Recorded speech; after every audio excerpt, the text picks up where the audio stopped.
The rural way of life is about making everyone feel at home. Tractor Supply chose advanced 5G solutions from T-Mobile for Business to transform intelligent customer service. Together, we put the power of AI to work across 2,200 stores, keeping things running seamlessly inside, curbside, and countryside. This is elevated customer experience. This is Tractor Supply with T-Mobile for Business.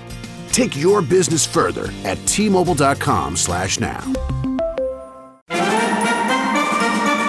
The Red Apple Media Podcast Network presents This is Protecting America. Now, here's Emmy-winning journalist Rita Cosby. Welcome to another edition of Protecting America. I'm Rita Cosby. Huge news in the war on terror as the leader of Al-Qaeda, Ayman Al-Zawahiri, was killed in a U.S. drone strike. So what does this mean in our fight against Al-Qaeda and other terrorist groups who continue to threaten our homeland? And joining us now is General David Petraeus. He is, of course, the former commander of U.S. forces in Afghanistan and Iraq, also a retired four-star general, one of the greatest ever, and also former CIA director. And he is now a partner at KKR. He's also the chairman of the KKR Global Institute. General Petraeus, great to have you here on the podcast. Good to be back, Rita. Thank you. Tell me, first of all, your thoughts. This was an incredible military achievement, taking out al-Zawahiri, the leader of al-Qaeda. What's your reaction from a military perspective? Well, it was a huge achievement by our intelligence and counterterrorism communities, tracking him down, establishing the pattern of life, and then determining a way to bring him to justice that did not have any collateral damage, no other innocent civilians killed in that particular operation. So, again, a huge success. That's the good news. The bad news is that reflects the fact that the Taliban regime, because he was being sheltered in a home not far from the presidential palace in Afghanistan, not far from the U.S. Embassy, in fact, he was being sheltered by the number two in this regime that is made up of the Taliban and the Haqqani network. Siraj Haqqani controlled that house. One of his individuals actually was located in it. He is the acting minister of interior of Afghanistan, and here he is hosting the emir of Al-Qaeda and one of the two truly iconic leaders in the history of that extremist group that carried out such horrific attacks over the years. And in fact, he's the individual often seen as the brains behind the organization, really from the late 1990s when he merged his Egyptian Islamic Jihad organization with Al-Qaeda, joined Osama bin Laden, whom we believe he'd gotten to know in the days of the Mujahideen in Afghanistan against the Soviet Union. And he had a real fascination for sensational attacks like those that were carried out against our embassies in East Africa, the attack on the USS Cole, and of course the 9/11 attacks, which were planned in Afghanistan, eastern Afghanistan, when the Taliban controlled the country. And of course, the reason we went to Afghanistan in late 2001 was to take them out because they refused to expel Al-Qaeda from their soil. We had to take that regime out in order to ensure that Al-Qaeda could not have a sanctuary in eastern Afghanistan. And of course, one of the major missions that we had over the 20 years that we were in Afghanistan was, of course, to ensure that they did not come back, something they tried to do repeatedly. And now here we see in the capital of Afghanistan this horrific, blood-soaked leader of Al-Qaeda. And I should also note that not only is that, again, outrageous, it violates the agreement that they made with us at Doha in Qatar, where they pledged that they would not allow extremists to have sanctuary on their soil as they did before 9/11. The Islamic State is the group in Afghanistan that is most worrisome now. Al-Qaeda has been degraded over the years. Zawahiri had to practice considerable operational security, although he did inaugurate the new Al-Qaeda affiliate in the Indian subcontinent, which had one of the training camps in Afghanistan that we eliminated in 2015. But the real threat in Afghanistan is the even bloodier organization. You'll recall that the Islamic State, which established a caliphate in northern Iraq and northeastern Syria, carried out some of the most horrific extremist attacks in history. And they were the ones who promoted, guided, in some cases directed attacks in European countries, those of our NATO allies. And they are very active in eastern Afghanistan. As I've mentioned to you before, extremists will take advantage of ungoverned spaces. And you have a good bit of that in Afghanistan now with the Taliban in charge.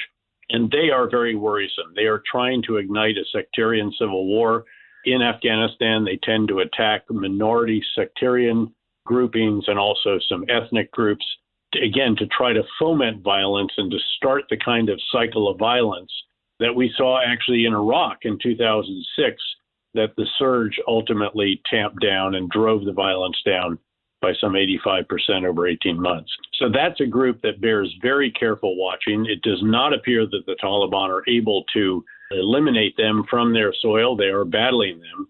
So you have a number of reasons to be very concerned about the situation in Afghanistan, as a number of us did warn when we withdrew our forces last year.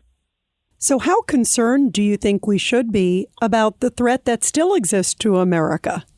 Well, I think we are concerned. The fact that our intelligence community and counter-terrorist elements were able to carry out this operation. And by the way, even those of us who questioned the withdrawal stated that we would be able to conduct over-the-horizon actions like this. The problem is, of course, that you have to fly a long way, especially if it's from a base in the Gulf states, to get out there.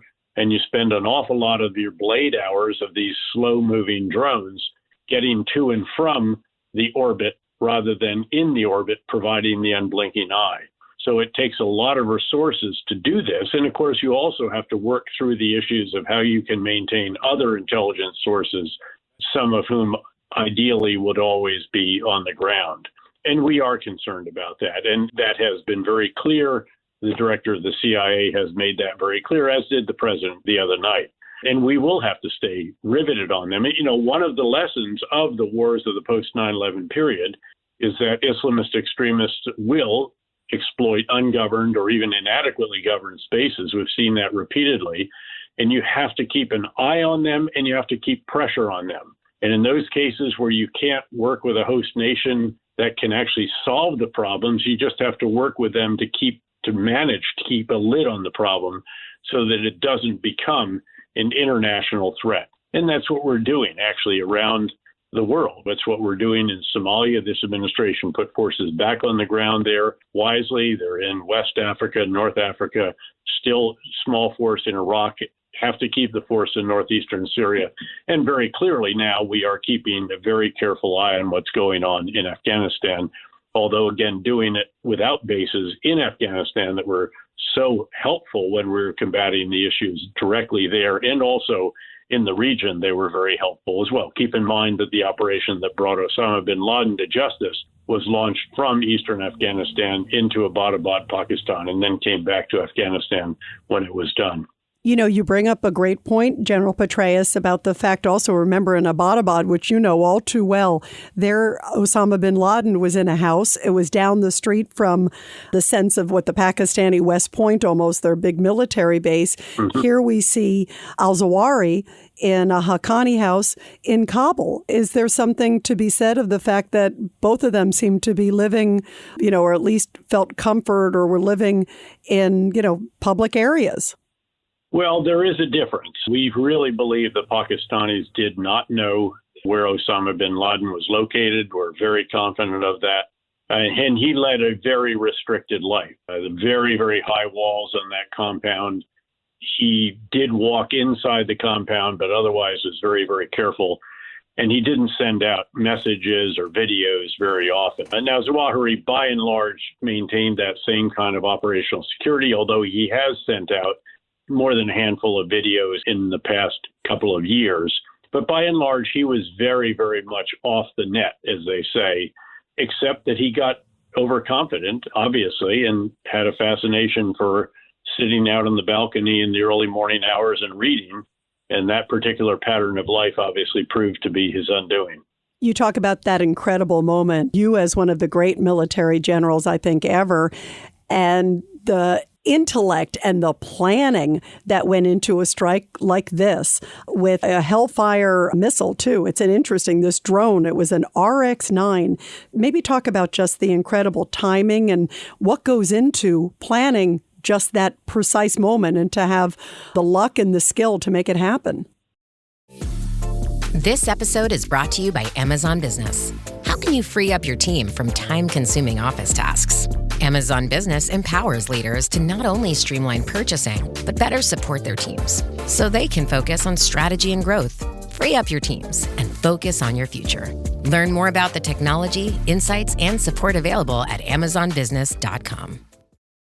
Well, this is a case where you try to get all the luck out of it and you de-risk everything that you possibly can. That included, as is publicly known, the construction of a scale model so that they could understand what the building consisted of, how it looked, what the angles would be, what flight path do you need to be in, and a variety of others. I don't want to get into too many of the techniques of this, but they are very, very significant. And again, these are exceedingly experienced individuals. There are individuals publicly known in the Counterterrorism Center at the CIA who have been there literally for decades. This was one of the final targets that everyone vowed after 9/11 that we had to bring to justice. And so what they did in this case was use a munition that actually didn't explode. What it does is right before impact, these blades shoot out and it just blades the target, if you will. It's been used a couple of times against vehicles as well. There are publicly available photos of what happens when it hits. But of course, the kinetic force of this is very substantial, and it enables you, again, to deal with that target, to kill a target without doing damage beyond that particular location. So it's very carefully chosen. There's a number of these kinds of very special munitions in the arsenal, and they picked the one that was exactly the right one for this particular mission, and then carried it out very precisely and very carefully after what I'm sure were many, many dry runs, live runs, and rehearsals of this to ensure that there were no innocent civilians killed in a location that is really quite a major metropolitan area. As I mentioned, this is actually walking distance from the U.S. Embassy. Yeah, that is stunning, too. And the fact that no civilians were killed, too, just timing-wise, there's so much that goes into play, right? I mean, this is just enormous preparation. Yes, it is. And you work out the timing and all of that. And, of course, there are even contingencies for what do you do if the target moves and so forth. So, again, they've done this. There are no better individuals in the world, in my view, than the individuals that are at that counterterrorism center, and then the elements that they work with that carry out these operations. Who do you think will fill the void? Unfortunately, as you know, they get a leader in there in that place for Zawahiri. Who fills the void? Who do you think is his successor? Well, there are several candidates being discussed. One of them is the actual deputy emir of Al-Qaeda. He has been under what is charitably termed house arrest in Iran, although it's pretty loose. It's very possible he is already making his way into Afghanistan and will pick a new site, presumably from which he will oversee the Al-Qaeda franchise. There's another candidate who could come actually from North Africa, and then there's another that could come from Syria. The African candidate would be the first non-Arab. Zawahiri was an Egyptian, and of course Osama bin Laden was Saudi. So we'll see what the process is, but the odds are that the individual who has been in Iran will be the one who replaces him. The franchise has been disrupted very considerably, not just by Zawahiri's death, and that's very, very significant. It's significant operationally. It's even more significant, frankly, symbolically, that, again, we will find you, as the president said during his speech, we will hunt you down, especially if you've done these horrific deeds that he did over the decades. But the franchises, the elements, each of them is under a good degree of pressure, and that's what we need to maintain. We cannot take our eye or pressure off these groups. When we do, as sadly was the case in Iraq after our withdrawal from there and after the prime minister of Iraq undid a lot of what we'd worked so hard and fought so hard to do during the surge, took his eye off of Al-Qaeda in Iraq, which by then was called the Islamic State. They were able to reconstitute themselves and then move into Syria, take advantage of the Syrian civil war, develop enormous additional strength, capability, money, leaders, explosives, weapons, armored vehicles, and so forth, and then attack back into northern Iraq and also western Iraq and establish the caliphate, from which they had to be evicted. And it took years, literally, to reassemble what we needed there to support them and then to help reconstitute some of the Iraqi units so that we could advise, assist, and enable them without doing the fighting on the front lines in order to eliminate that caliphate. A really impressive operation as well. But you've got to keep an eye on them, which is why we are rightly in Iraq, in Syria, in North Africa, West Africa, East Africa, and a number of other places around the world, including, now it's very obvious, some areas in the greater area of Central and South Asia. Do you think there will be any response from them after this strike on Al-Zawahiri? Well, there will be attempts, I would think. The question is, what capability do they really have at this point in time? There already have been exhortations. There are message boards and sites that individuals frequent. And of course, some of them are penetrated, as you might imagine. And the word leaks out of those. And there have been encouragements that there's something must be done in response. Again, the question is, what real capability do they have and what could they really carry out? Keeping in mind that the brains behind the most diabolical and deadly attacks of all time were those that Zawahiri brought to Al-Qaeda when he joined them in the late 1990s. Yeah, absolutely. What was your reaction personally also, General Petraeus, as someone who has spent so much time, again, you were the commander there of U.S. forces in Afghanistan and Iraq, and to see this moment, I'm just always curious because you spent so much time, you and the great men and women who served with you there. Just personally, it must have just been a powerful moment for you personally to know that he is no longer with us. Well, it is, but it's interesting. It's a bit like what happened the night that Osama bin Laden was brought to justice. I was the commander of NATO and U.S. forces at that time in Afghanistan. It was the final few months. It was early May.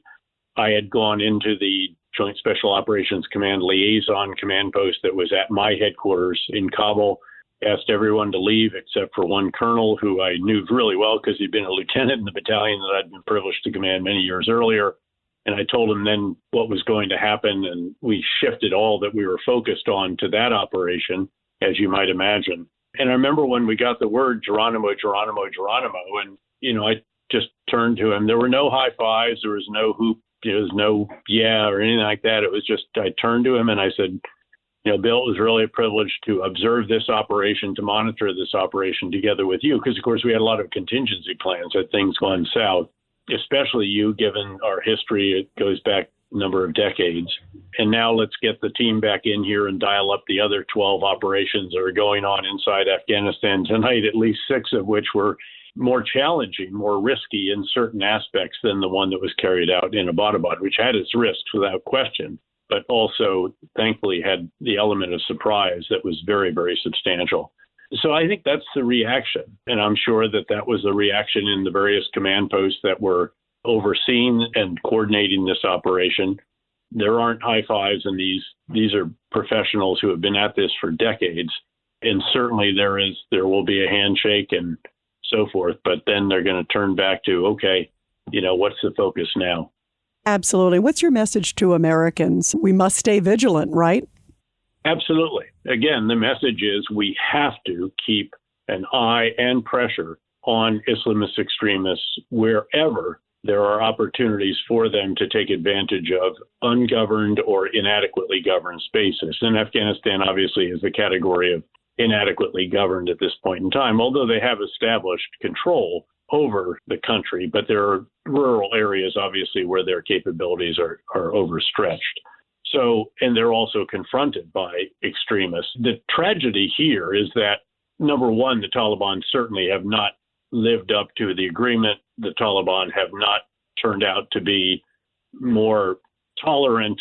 They haven't been more open. There were hopes that were generated by the very slick public affairs guy they had in the very beginning of this latest incarnation of their regime.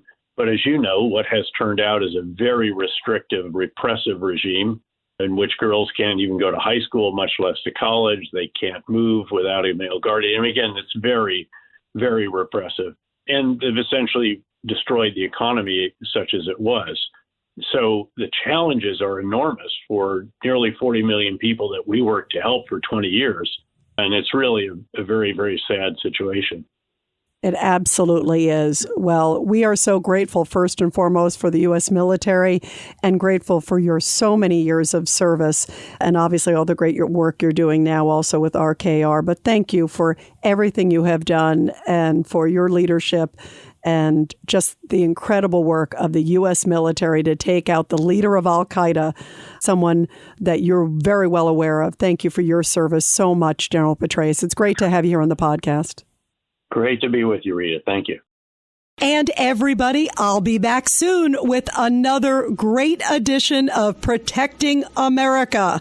And of course, you can catch me every weeknight, 10 p.m. to midnight on the legendary WABC Radio. This is Rita Cosby, and thanks for all you do to protect America.